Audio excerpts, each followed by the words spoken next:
નમસ્કાર દોસ્તો, શાંતિશ્રમ ન્યૂઝમાં આપનું સ્વાગત છે।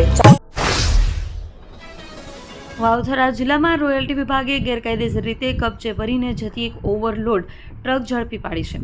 રોયલ્ટી પાસ વિના પરિવહન થતા જથ્થા સામે કાર્યવાહી કરી લાખો રૂપિયાનો મુદ્દામાલ જપ્ત કરવામાં આવ્યો છે અને દંડ ફટકારવામાં આવ્યો છે। માહિતી અનુસાર રોયલ્ટી વિભાગ દ્વારા ટ્રકને અટકાવવામાં આવી છે। ટ્રક રાજસ્થાનથી કબજી ભરી આવી રહી હતી અને તેમાં 44 મેટ્રિક ટન કબજી જથ્થો હતો।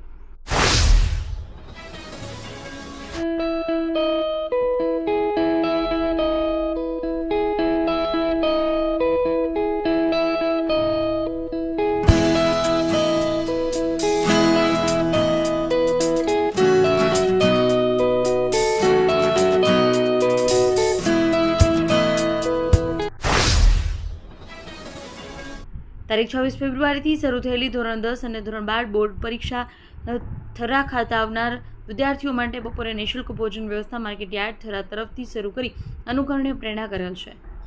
ખેડૂતો ભોજન લઈ ખેતીવાડી ઉત્પન્ન બજાર સમિતિ થરા ખાતે શરૂ ભોજન વ્યવસ્થામાં એક વિદ્યાર્થી સાથે એક વાલી પણ ભોજનનો લાભ લઈ શકશે। સાથે જ માર્કેટ સમિતિના ચેરમેન ઈશ્વરભાઈ પટેલ તથા ડાયરેક્ટર સેક્રેટરી તેમજ સ્ટાફ દ્વારા પરીક્ષા આપવા જતા વિદ્યાર્થીઓને હાર્દિક શુભકામનાઓ આપી હતી।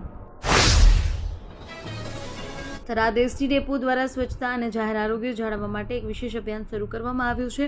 અભિયાન અંતર્ગત ડેપો પરિસરમાં તમાકુ, ગુટખા, પાન મસાલાનું સેવન કરીને ગંદકી કરનાર મુસાફરો સામે કાર્યવાહી કરવામાં આવી રહી છે।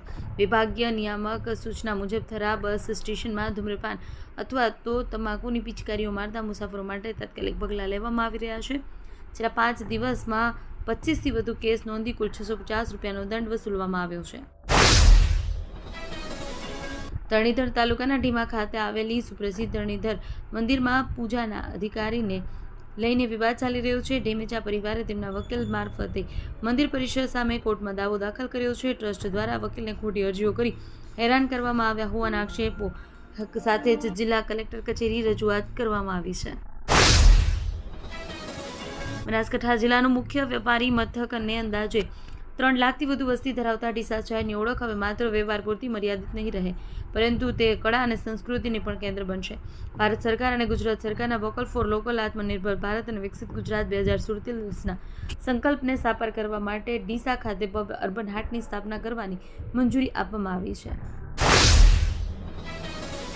Simco sunlight paints, Simco sunlight paints કવિન સાફ્ટર મશીનથી કલર બનાવનાર નવીન ઘરને સુશોભિત કરવા એકવાર અવશ્ય મુલાકાત લો। Simco sunlight paints, Simco sunlight paints. કચ્છના ભીમાસર ગામની સીમમાં પોલીસ ત્રાટકી નશાના કાળા કારોબારનો પર્દાફાશ કર્યો છે। અંદાજે 2 એકર જમીનમાં ગેરકાયદેસર રીતે કરવામાં આવતું અફીણ ડોડાનું વિશાળ વાવેતર પોલીસે ઝડપી પાડ્યું છે। આ મામલે પોલીસે 9.41 કરોડ રૂપિયાનો મુદ્દામાલ જપ્ત કરી 3 શખ્સોની ધરપકડ કરી છે। બનાસકાંઠા જિલ્લાના આંગણવાડી અને તેડાગર બહેનો છેલ્લા 3 દિવસથી પોતાની પડતર માંગણીઓને લઈને આંદોલન કરી રહી છે। તેઓ કામથી અળગા રહી સરકાર સામે વિરોધ પ્રદર્શિત કરી રહી છે। આ બહેનોએ જ્યાં સુધી તેમની માંગણીઓ સ્વીકારવામાં નહીં આવે ત્યાં સુધી અચોક્કસ મુદતની હડતાલ ચાલુ રાખવાની ચીમકી ઉચ્ચારી છે। આંગણવાડી બહેનોની હડતાલમાં પહોંચ્યા ગેનીબેન ઠાકોર બાબર તાલુકાના આંગણવાડી કાર્યકર અને તેડાગર બહેનોની હડતાલ ચોથા દિવસે પણ ચાલુ રહી છે। પોતાની વિવિધ માંગણીઓ માટે આ બહેનોએ 23 ફેબ્રુઆરી 2026ના રોજ ભાભર મામલતદાર કચેરી સુધી રેલી યોજી હતી।